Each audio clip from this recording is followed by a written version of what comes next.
This program is proudly brought to you by Part of God Kingdom Ministry and Prophet Jonathan Alamo. You are watching Part of God Kingdom Ministry. Please stay tuned.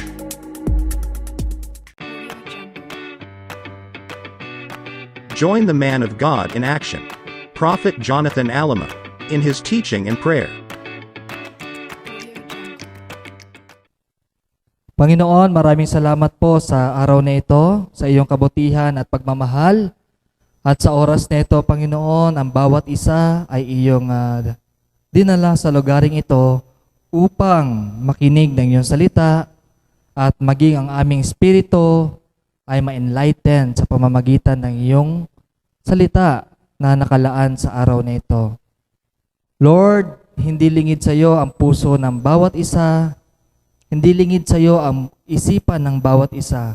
At sa oras na ito, Panginoon, ay pinagkakatiwala ko ang gawaing ito, na ang bawat isa ay makapakinig at tumimo sa kanilang puso ang bawat salita na kanilang maririnig.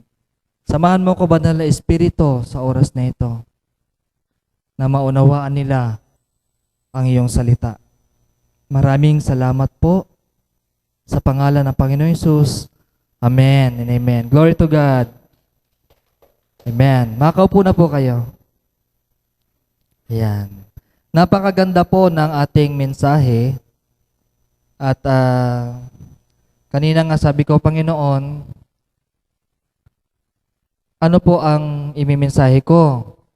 So, nung binuksan ko yung isang aklat, ay na-remind sa akin yung patungkol sa Banal na Espiritu. The Holy Spirit is the one who helps us to feel the presence of God. Amen? Okay, glory to God.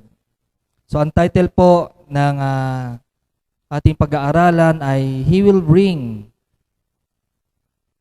you God's presence. He will bring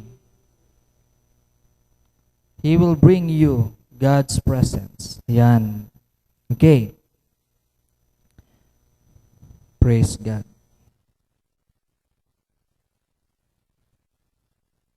Okay, kayo po ay makibukas sa akin sa Psalm 51 verse 11. Psalm chapter 51 verse 11.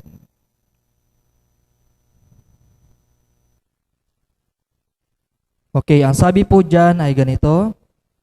Do not cast me away from your presence, and do not take your Holy Spirit from me. Wow. Okay, nakita nyo po? Psalm chapter 51 verse 11. Napakaganda, no? Ulitin natin. Okay. Do not cast me away from your presence, and do not take your Holy Spirit from me. Okay. Glory to God. Napaka-importante ng Banal na Espiritu sa bawat isa. Amen? Okay. Napaka-importante po ng Holy Spirit sa bawat isa. Ang Banal na Espiritu, ang siyang napaka-importante na maging bahagi sa buhay ng bawat isa.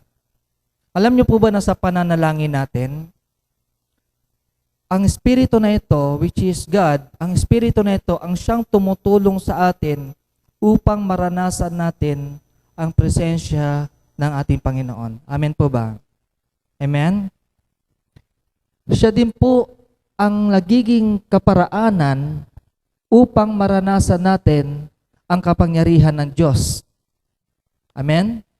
Siya po ang nagiging kaparaanan din upang marinig natin ang tinig ng Diyos.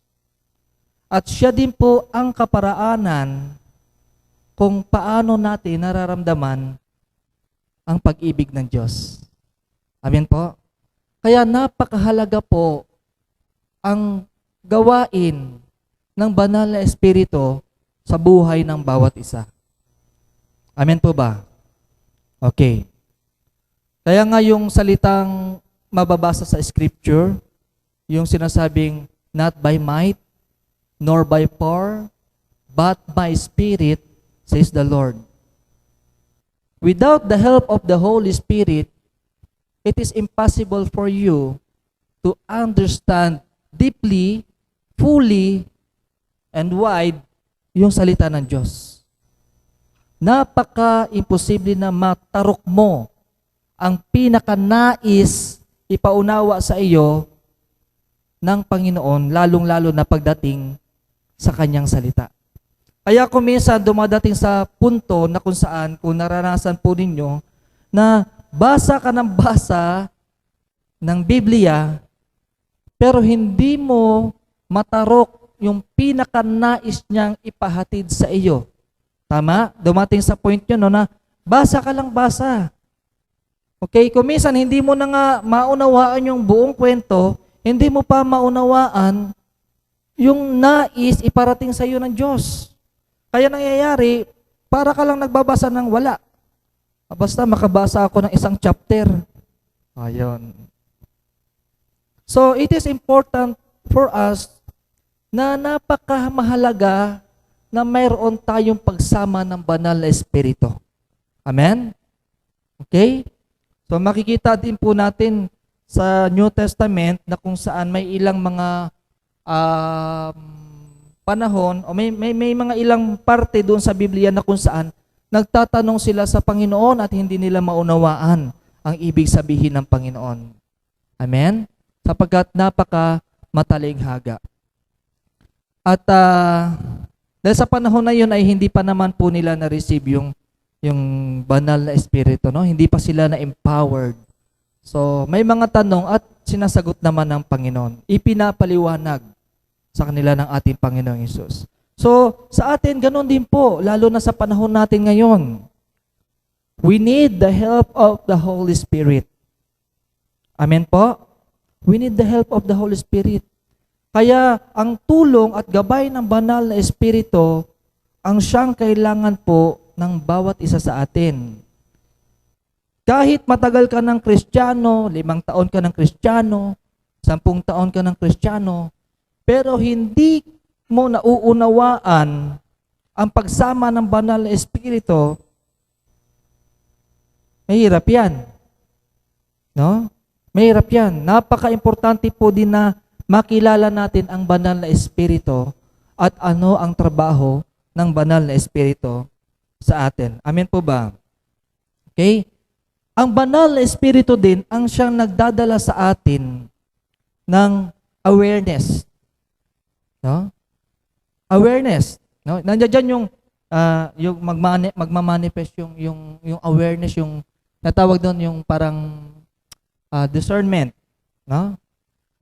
Pumupunta ka sa isang lugar, tapos biglang ang Holy Spirit, dahil bilang ikaw ay templo ng Diyos at may pagsama ng banal na Espiritu, ang banal na Espiritu naroon ang pag-iingat sa iyo. Kaya nandoon yung conviction. Nandyan yung discernment. Nandyan yung hearing. No? Na kapag mayroong panganib at tila magiging kapahamakan para sa iyo, ang Holy Spirit magko-convict sa iyo. Or He will talk to you in spirit. So, inihahanda ng banal na Espiritu yung awareness. No? Yung tipong biglang, teka, tama pa ba itong ginagawa ko? Oh. Tama pa po ba itong tinataha ko? Ando doon din yung kung saan yung awareness na kapag nakikinig tayo sa ibang tao, inihahanda din ng banal na Espiritu yung ating sarili na salain ang bawat napapakinggan natin. Amen?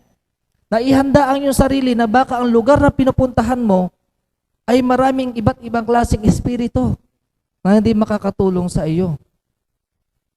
No? At nandiyan yung gagawin ng banal na Espiritu ay tutulungan ka upang magdeklara naman na kung ang lugar na napuntahan mo ay patay, sasabihin sa iyo ng banal na Espiritu, magdeklara ka ng buhay. Amen? Kaya buhay naman ang siyang idinideklara mo sa bawat lugar na napupuntahan mo. Malaki ang tulong ng banal na Espiritu. Kaya nalalaman ng aking tupa ang aking tinig at sila ay sumusunod sa akin. Without the help of the Holy Spirit, maliligaw po tayo. Maliligaw po ang ating lakarin. Dahil tanging ang banal na Espiritu lamang po ang nakakatarok ng bawat lugar, ng bawat tao, sitwasyon na meron tayo sa mundong ito. Amen po ba? Amen?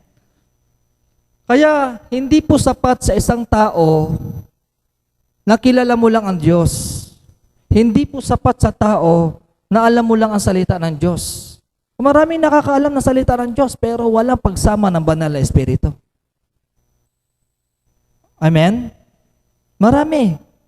Kaya nga hirap maipamuhay ang salita ng Diyos kasi walang tulong ng banal na Espiritu. Kasi not by might nga not by might, nor by power, but my Spirit, says the Lord. So through the help of the Holy Spirit, we can change our life. We can change our attitude. We can change ourselves through the help of the Holy Spirit. O, tingnan mo yung katabi mo. Tingnan mo. Nung hindi pa nakakilala yan, mukhang bingo yan. Mukhang saklaan. Ano? Tapos pag lumabas ka ng bahay, ayos na ayos ka. Ang mga chismosa, ang mga mata, nakabuntot. Di ba? Kasi nakikita sa'yo. Parang kumbaga you're not belong to them. Parang may iba kang mundo. Parang hindi ka dito. No? Kasi nakikita yung glory ng Lord. Dahil sa tulong ng banal na Espiritu. Amen po ba? Maliwanag ka eh. Anong gagawin natin kung madilim ang lugar mo? Anong gagawin natin? Magdeklara ng kaliwanagan. Amen? Hayaan mo sila. Hayaan mo sila na pagchismisan ka. Hayaan mo sila na sa pamamagitan ng bibig nila, masabi nila, kaya nagbago yan kasi nandun yan, hallelujah ng hallelujah. Di purinan Lord, nakapag-hallelujah pa siya. Nandyan na si hallelujah. Hindi si, Sister Hallelujah sa foundation. Hindi yon. Nandyan na si hallelujah. Ayan. Pagdating mo, sasabihin, nandyan na si pastora. Huwag ka mainis. Huwag ka mapikon. Sabi mo, praise God. Kasi pastora ka na. Di ba? Andyan na yung pastora. Be proud, praise God. I'm pastors na. Di ba? Alam niyo, naalala ko last week, nag-CR ako. Nagpunta kami ni Prophet Alvin sa Prophetic Culture, di ba? Prophetic Culture Philippines. Tapos, siyempre sa lakas ng lamig, naihi ako. Punta ko CR. Tapos meron doon nagbabantay sa CR. Ang ganda nga nung nila dahil kahit sa CR merong usher. Siyempre siya nagmamonitor kung may tao pa. Pila lang, hintay lang po. Ganyan. Tapos mamaya, habang nakapila ako, nakapasok na ako sa loob ng CR. Tapos, narinig ko usapan nung bata. Maliit lang bata. Bata, yung parang pamangkin mo sis. Yung pupunta dito. Tapos, ang kausap niya, mga 12 years old. Ganyan. Mga 14, 15 siguro ang edad. Tapos sabi ng bata, magkanong mo dito? Magkanong sahod mo? Sabi ng bata, magkanong sahod mo? Sabi ng youth, wala akong sahod dito. Pero pinagpapala naman ako ng Panginoon. Ganda ng sagot ng youth. Ganun ba yun? Sabi ng bata, ganun ba yun? Ano naman yung mo? Ano naman yung gusto mo paglaki? Sabi niya ganyan, ano naman gusto mo paglaki? Sabi ng bata, kasi nakikinig lang ko eh. Tapos sabi ng gusto ko maging yung maganda yung trabaho ko. Maganda yung trabaho. Maging maganda yung trabaho ko. So, Ako gusto ko maging pastor. Sabi nga ganyan. Gusto ko maging pastor. Paglabas ko ng CR, sabi ko, very good. Very good. Oo. Maganda kasi ang pumasok sa isip ng bata, maging pastor na. So, doon ako napa-thumbs up dun sa bata. Kasi, kumbaga, na ano niya yung youth ba? Sa ganung isip ng bata, gusto na maglingkod sa Panginoon.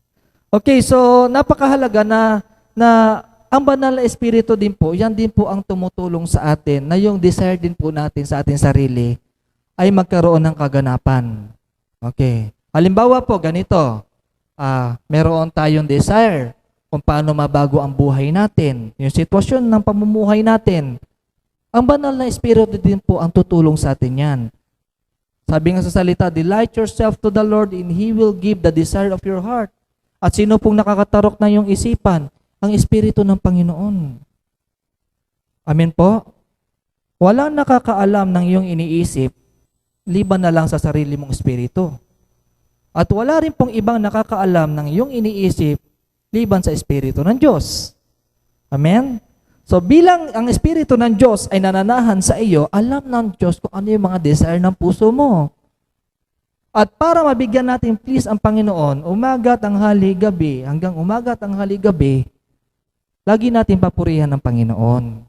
Amen? It is the Holy Spirit who help us na makamtan natin yung mga nais natin para sa Panginoon. Yung presensya ng Lord, napakahalaga yan. Sabi mo nga presensya. Presensya. Pagdating naman sa spiritual realm, napakahalaga ng presensya ng banal na espiritu. Kasi the presence of God can produce anointing.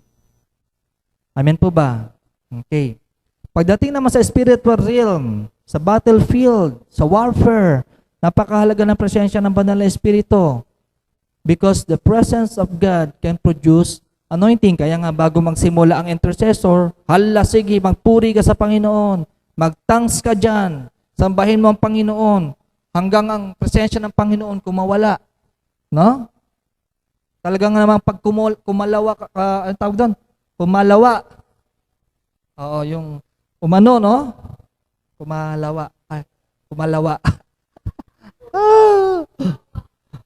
Basta yun na yun. Nako, kung saan na naglalakad, kung ano, gumugulong na, o ano man, no? Napaka-importante yan, lalo kapag battlefield ang pupuntahan. Kasi yung anointing, napaka-importante yan. Yan yung ginagamit nating panglaban sa mga kaaway. Amen? Kaya napakahalaga ng presensya ng Lord. Ano pa? Ang presensya ng Lord kapag naroroon, lahat ng tuhod luluhod. Kaya nga, di ba, kahit saan tayo magpuntas, nakasakay ka man, naglalakad ka man, purihin ang Panginoon para mapanatili natin yung pagsama ng Espiritu Santo, yung presensya maramdaman natin. No, na kahit saan tayo pupunta, ang mga kaaway, kahit nakapaligid dyan, walang magagawa yan. Wala silang magagawa. Kumaliwa ka man, kumanan, wala silang magagawa. Bakit? Ang presensya ng Diyos, lagi na sa atin. Wala silang magawa. Kaya habang naglalakad ka sa labas, sabi ko nga kanina, yung awareness, yung discernment, yung hearing, nandyan lagi. Always connected ka. Kapag naglalakad ka na, nawawala na yung signal mo, hanapin mo, Lord, nasaan ka na, Lord? Nawawala na yung signal ko, bumababa na yung signal ko. Ayan. Kaya laging ang presensya ng Lord, laging nasa atin dapat. Amen po ba? Ayun. O lalo na kapag nandito sa gawain ng Panginoon. Kasi dito tayo nagpapalakas. Ito yung ating meeting place na kung saan ang bawat isa ay kailangan magpalakas sa pamamagitan ng banal na espiritu. Hindi yung minsan pagpunta dito sa loob ng church, uy, kumusta? Kumusta na? Nakita kita sa Oo nga eh. Ano? Oo nga eh, inatak niya ako eh. Ganon. Pagdating sa church, ito na yung lugar natin na kung saan ang pag-uusapan dito, Panginoon na. Amen. Kamustahan. Then magpalakasan. Kasi ito na yung time natin na matapos ng ilang araw po tayo na trabaho, lakad dito, lakad doon. Ito naman yung araw na kung saan magkamustahan tayo. No, ito na yung araw na kung saan yung mga testimony natin maibigay natin sa Panginoon, maitaas natin sa Panginoon. Upang sa ganun mapapurihan ng ibang tao ang Diyos. Amen po ba? Napakahalaga ng presensya ng Panginoon. Sa warfare, lalo na pag deliverance, naku po, pag lumapit ka doon sa mga deliverance, mga inaalihan ng demonyo, hindi naman ikaw nakikita nun. Ang nakikita doon yung pagsama sa iyo ng Espiritu Santo. Amen po ba? Kaya yung iba, pag walang pagsama ng Espiritu Santo, nasasapok yun eh. Alam nyo yung sa Bible, naalala ko, yung dalawa ba yon? Yung dalawa, lumabas, nakahubad na eh. Binugbog sila nung inaalihan ng demonyo. Kaya kung wala yung pagsama ng Espiritu, yung Espiritu Santo, yung Holy Spirit, wala. Hindi tayo mananalo. Kasi sa totoo lang po, Diyos yung sumasama sa atin. Amen po ba? Okay, I want you to realize this. Sino yung templo ng Panginoon? Tayo. Amen? Templo tayo ng Panginoon. Okay. Templo tayo ng Panginoon. Now, sinong gumawa ng puno sa labas? Nakikita nyo, mga puno? Sino gumawa niyan? Ang Diyos. Okay. Yung ulap sa labas. Ang Diyos. Tama brother, sabi niya ang Diyos. Yung mundo brother, sino gumawa ng mundo? Correct. Yung araw. Yung katabi mo, tingnan mo, sino gumawa dyan? Ang Diyos. Correct. Ngayon, yung gumawa na yon, nakatira sa'yo. Amen? Yung gumawa ng puno, gumawa ng ulap, gumawa ng araw, gumawa sa katabi mo, nakatira sa'yo. Ang tanong, nakatira ba talaga sa'yo? Yun yung question mark. Nakatira ba talaga sa'yo? Imagine mo, sino ka ba para tirhan ka ng Panginoon? Sino ka ba para tirhan ka ng banal na Espiritu? Pero, grabe ang pag-ibig ng Diyos eh. We are not perfect. Amen? But through the help of the Holy Spirit, we can be holy. So grabe, sobra ang pag-ibig ng Diyos para tirhan ka niya. At ang nais ng Panginoon sa buhay talaga natin, pakialaman tayo. Kaya lang, dahil nga kuminsan nagkakaroon tayo ng sarili nating desisyon, nagkakaroon tayo ng mga sarili natin kung anong gusto nating gawin, hindi tayo mapakialaman ng Diyos. Dumadating sa point na kung saan gusto niya tayong pakialaman. Kasi gusto niyang baguhin yung landasin ng ating buhay. Ayusin. Bigyan mo ng pagkakataon minsan ang Diyos na hayaan mo siyang kumilos. Makinig ka minsan sa Panginoon. Matuto ka makinig. Minsan sabihin mo, Panginoon, I want to hear your voice. Lead my life. Ikaw na bahala, Panginoon. O huwag ka naman maghapong nakaupo. Magtrabaho ka, siyempre. Kumilos ka. Kasi pag hindi ka kumilos, hindi ka rin ililid ng Lord. Amen. Bibigyan ka ng wisdom ng Panginoon at gagamit siya ng ibang tao upang ang plano mo sa buhay at nais mo pang pangyari ay mangyari. Basta ang plano mo at desisyon, dapat bahagi ang Panginoon. Kasi pag wala ang Panginoon sa pangarap mo, wala ang Panginoon sa gusto mo, hindi makikialam ang Diyos. Amen. Halimbawa, ganito. Halimbawa, si Marlon, meron siyang nagugustuhang babae. Meron ba? Okay. Si Marlon, meron siyang nagugustuhang babae. Okay. Hindi niya sinama ang Diyos sa plano na yon. No? Hindi niya sinama. Ang gusto lang niya, yung maibsan yung kanyang, tinatawag doon, yung kanyang gusto. No? Yung kumbaga wala ang plano, wala ang Diyos doon sa plano niya.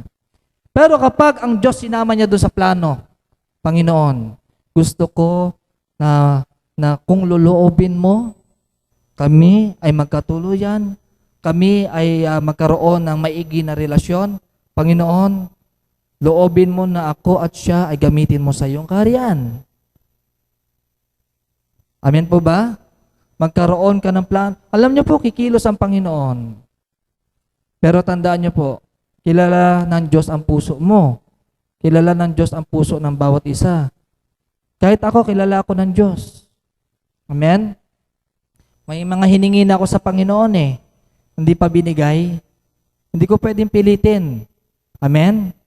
Kasi kahit bilang ng buhok ko, alam niya. Maaring sa aking palagay, hindi ko gagawin. Pero alam ng Diyos kung ano mangyayari bukas. Amen? Kaya sa tulong ng Banal na Espiritu, araw-araw po tayo nababago. We need the help of the Holy Spirit. Yung presence ng Holy Spirit, napaka-importante po yan. Ang presensya ng Banal na Espiritu, yan po ang napaka-importante sa buhay natin. Amen po ba? Amen? Alam niyo po ba na ang nagpapabago sa buhay ng tao, presensya ng Diyos? Amen? Presensya ng Diyos ang nagpapabago sa buhay ng tao. Amen po. Sabi natin, Spirit. Spirit of God. Amen. Tayo po yung magsitayo. Sige. Hallelujah. Thank you, Lord. Sige. Tayo po yung pumikit pansamantala. Hallelujah. At itaas natin yung ating mga kamay na tulad ng ganito. Tingnan niyo po. Ganyan po. Ganyan. Yan. Yan. Tapos, pikit po kayo. Then, sabihin natin, Banal na Espiritu, sa oras na ito, nais po kitang maranasan.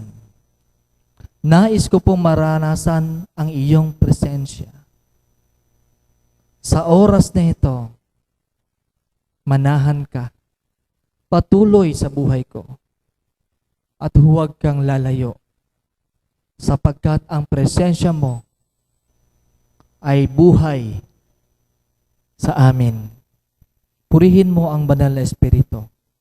Purihin mo ang Banal na Espiritu. Alam niyo po, ang Banal na Espiritu ay Diyos din. Siya po ay Diyos din. Kaya nga alam niyo po, sa umaga, good morning Holy Spirit. Napaka-importante po iyan. The word Abba. Abba, Father. Abba is very powerful. Hallelujah. Yeshua rahande.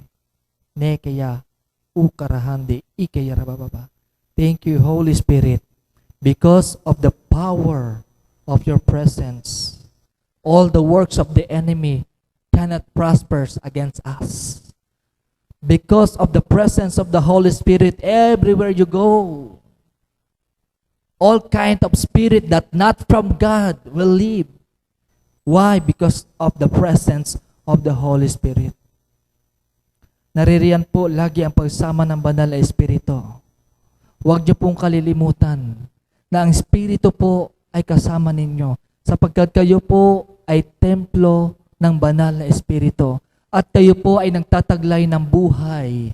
Kayo po ay nagtataglay ng kagalingan na ang sino man maipanalangin nyo at mapatungan nyo po na inyong mga kamay ay gagaling. Huwag nyo pong kalilimutan na ang Diyos ay nananahan sa inyo upang kayo po ay gamitin at ipahayag ninyo ang salita sa maraming tao na hindi pa nakakarinig ng kanyang salita. Tandaan nyo po na ang nakikita ng tao sa inyo hindi po kayo, hindi po tayo, kundi ang kanyang Espiritu. Tandaan nyo po, maging ay inyong pagsasalita, ang naririnig ay ang boses ng Panginoon upang sa ganon ang inyong salita ay maabot ang kanilang espiritu, mabuksan ang kanilang tenga. Napaka-importante na ang inyong katawan ay panahanan ng Banal na Espiritu upang ang plano ng Diyos sa inyo ay mapangyari. Kapatid, Kapag wala ang pagsama ng Espiritu sa buhay mo, mapapagod ka. Kapatid, pag wala ang pagsama ng banal na Espiritu sa buhay mo, tatanda ka. Walang mangyayari sa buhay mo. Walang mangyayari sa buhay mo. Walang pagbabago sa buhay mo. Yun at yun ka pa rin. Maliban na lamang kapag ang Diyos ay tinanggap mo ng lubusan. Ikaw na nakakarinig sa akin ngayon. Kapag tinanggap mo ng lubusan ang Diyos sa buhay mo, ang banal na Espiritu mananahan sa iyo.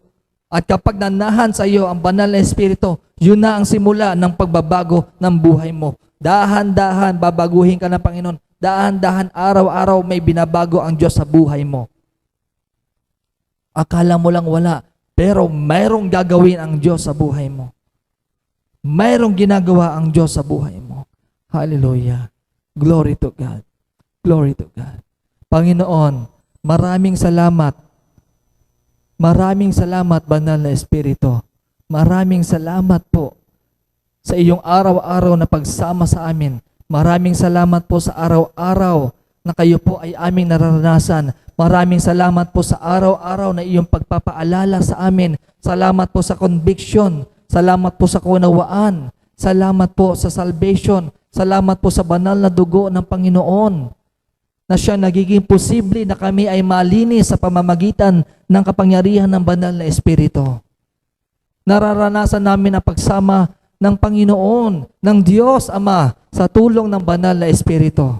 Salamat po. And even the gift ay nagmamanifest sa tulong ng banal na Espiritu. Maraming salamat, banal na Espiritu. We are nothing without you. Without the help of the Holy Spirit, without the presence of the Holy Spirit, without the manifestation of the power of the Holy Spirit, sigurado kami ay matatalo sa lakbayin namin sa buhay. But through the help of the Holy Spirit, thank you, Holy Spirit. Now, pasalamatan nyo ang banal na Espiritu. Sa isang linggong dumaan na ito na kayo po ay naririto, pasalamatan nyo po ang banal na Espiritu na sa pangalan ng Panginoong Hesus, hindi po kayo pinababayaan. Marami nangyari isang linggo. Maraming napahamak isang linggo. Maraming namatay ng isang linggo. Pero nandito pa rin po kayo, nagpupuri sa ating Panginoon. Pasalamatan po natin ang Panginoon sapagkat napakarami pong nangyayari bawat araw-araw, bawat oras-oras, bawat gabi-gabi. Maraming nangyayari pero laging nandyan ang gabay ng ating Panginoon. Nandyan ang gabay ng banal na Espiritu. Hallelujah. Glory to God. Maraming salamat. Maraming salamat. Maraming salamat, Panginoon. Glory to God. Jesus. Thank you, Lord. Hallelujah. Alam niyo po ba na, you may sit now, alam niyo po ba na ang presensya ng banal na Espiritu, yung pagsama sa inyo ng banal na Espiritu, nung tinanggap niyo po ang banal na Espiritu, iyan po ang tatak. Amen. Yan po ang tatak ng ating Panginoon sa huling panahon.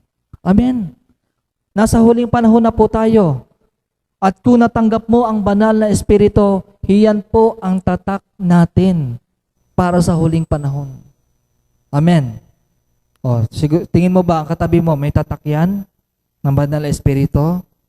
Kasi hindi man marapture yan pag walang Espiritu ng Diyos. Mararapture po tayo because sa tulong at kapangyarihan ng banal na Espiritu. Amen? Yung power ng Lord.